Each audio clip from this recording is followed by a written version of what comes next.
ఈరోజు ఇక్కడ కాముని చెరువు మూసాపేట ఏరియాలో ఇక్కడికి హైడ్రా బృందమును అట్లానే హెచ్ఎండి అధికారులు ఇంకా ఇతర అధికారులు అందరూ కూడా ఇక్కడ స్థానిక రిక్వెస్ట్ల మీద ఈ చెరువు ఎంక్రోచ్ అవుతుందనేటువంటి ఒక కంప్లైంట్ మీద మేము ఇక్కడికి రావడం జరిగింది. సో ఇక్కడ అంతా కూడా చూసాము. హెచ్ఎండి ఈ కాముని చెరువును కూడా డెవలప్ చేస్తున్నారు. ఇక్కడ ఏదైతే గనక ఎంక్రోచ్మెంట్స్ అంటే కొంత ఈ డెబ్రీ ఏదైతే కన్స్ట్రక్షన్ మెటీరియల్ తీసుకొచ్చి డంప్ చేస్తున్నట్టు ఇది క్లియర్ గా ఎంక్రోచ్ అవుతూ దీని ఒక గుడి అనేటటువంటి ఒక కవర్ తీసుకొని అక్కడ కూడా అల్లరి చేస్తున్నట్టు కూడా ఇక్కడ కంప్లైంట్స్ వచ్చినాయి.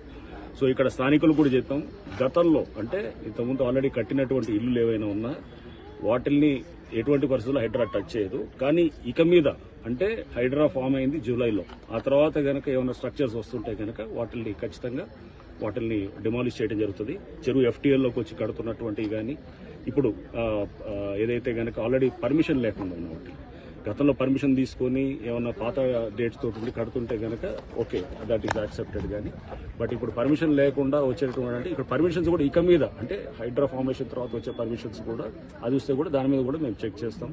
అటువంటి పర్మిషన్స్ కూడా న్యాచురల్ గా ప్రభుత్వం కూడా స్పష్టం చేసింది. పాత పర్మిషన్స్ ఉన్న వాటిని ఆనర్ చేస్తాం, కానీ కొత్తగా పర్మిషన్స్ ఎక్కడ కూడా అది యాక్సెప్ట్ చేయమని చెప్పేసి.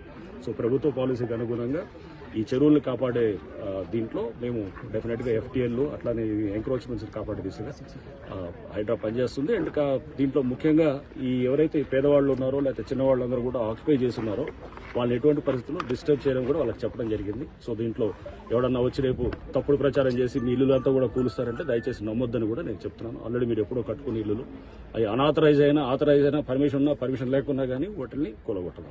సార్ గతంలో కేసులు ఎంఆర్ఓపై దాడి చేసే వాళ్ళు కూడా ఉన్నారు సార్. గతంలో కేసులు ఉంటే ఎంఆర్ఓపై దాడులు చేసే వాళ్ళు కూడా ఉన్నారు సార్. ఇందులో మరి అటువంటి కేసులు ఏం చేస్తారు సార్? ఇప్పుడు కేసులు గతంలో ఇక్కడ కన్స్ట్రక్షన్ చేసుకుంటే ఎంఆర్ఓపై దాడులు చేసిన కేసులు ఉన్నాయి సార్. కూలగొట్టినప్పుడు కేసులు బట్టి వాళ్ళు పోతారు. అప్పుడు కేసులు ఉంటే ఆ కేసులు ఎప్పుడు తీసుకుంటారా సార్? లేకపోతే ఆ కేసులు బట్టి ఉంటుంది. గతంలో చేసిన దానికి అప్పుడు గతంలో ఏదైతే కేసు పెట్టారో అది చట్టపరంగా యాక్షన్ ఉంటుంది. ఇప్పుడు ఎవరైనా చేస్తే కనుక దాని పరంగా యాక్షన్ ఉంటుంది. తర్వాత ఏ బిల్డింగ్ వచ్చినా దాన్ని ఒప్పుకో జూలై నుంచి అనమాట. అదేందా? సో అది పెట్టుకోవాలి క్లియర్. ఆ ముందున్న వాటిని టచ్ కూడా చేయాలి. ఆ ముందున్న ఇప్పుడు బిల్డింగ్స్ ఏదైతే ఉన్నాయో వాటిని ఏం టచ్ చేయాలి. మీరు అందరూ అందుకోసం మళ్ళీ ఏదో సోషల్ మీడియాలో